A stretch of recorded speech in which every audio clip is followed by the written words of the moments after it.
So this series of 4 prints were the result of a session I had at Spike Print Studio, which is the local print studio I go to in Bristol to use their print presses.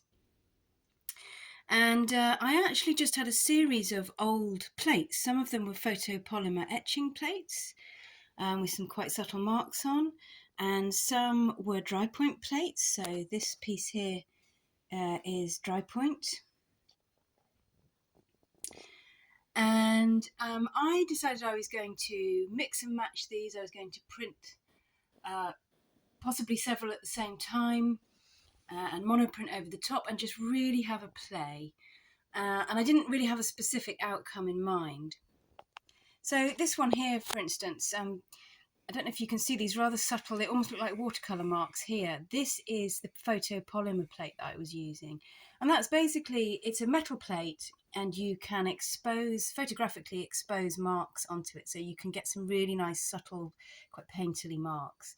So I had that almost as a background. And then I also printed this dry point plate here. So the line work is actually a plate where I've scratched into the metal a dry point plate and then printed that.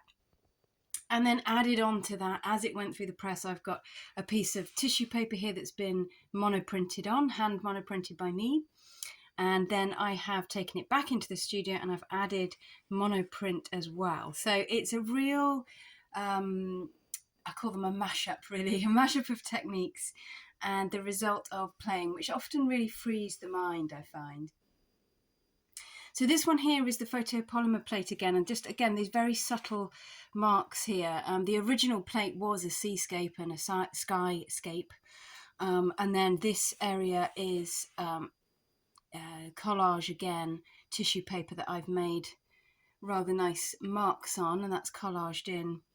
And then this bottom area here has been monoprinted by hand in the home studio, and I have added a little island, Flatholm, which is an island on the Welsh side of the Bristol Channel. And I often use those islands, actually, there's Flatholm and Steepholm.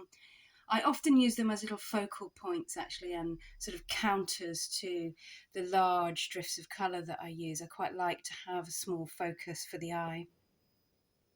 And this one is that same dry point plate again, but I've treated it really quite differently. So I've monoprinted onto the plate as it went through the press. This is kind of ink rolled on here.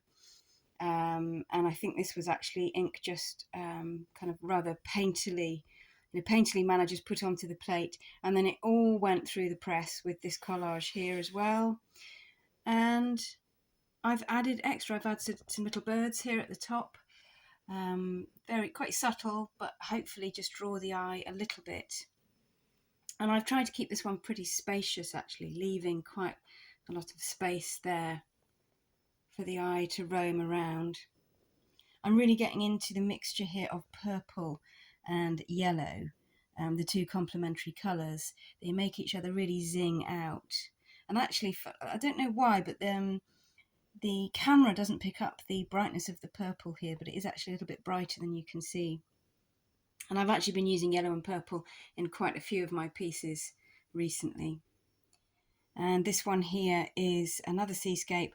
You can hardly see the original plate, printing plate actually, through this. There is a little bit here of the photopolymer plate with the gestural marks on it, but it's been monoprinted over, drawn over, collaged over, and so we've ended up with an almost abstract piece. I've added some sailing boats just there, if you want to interpret them as that. You don't have to, just to focus the eye a little bit as well. So these were great fun to make, and I hope you like them as much as I do.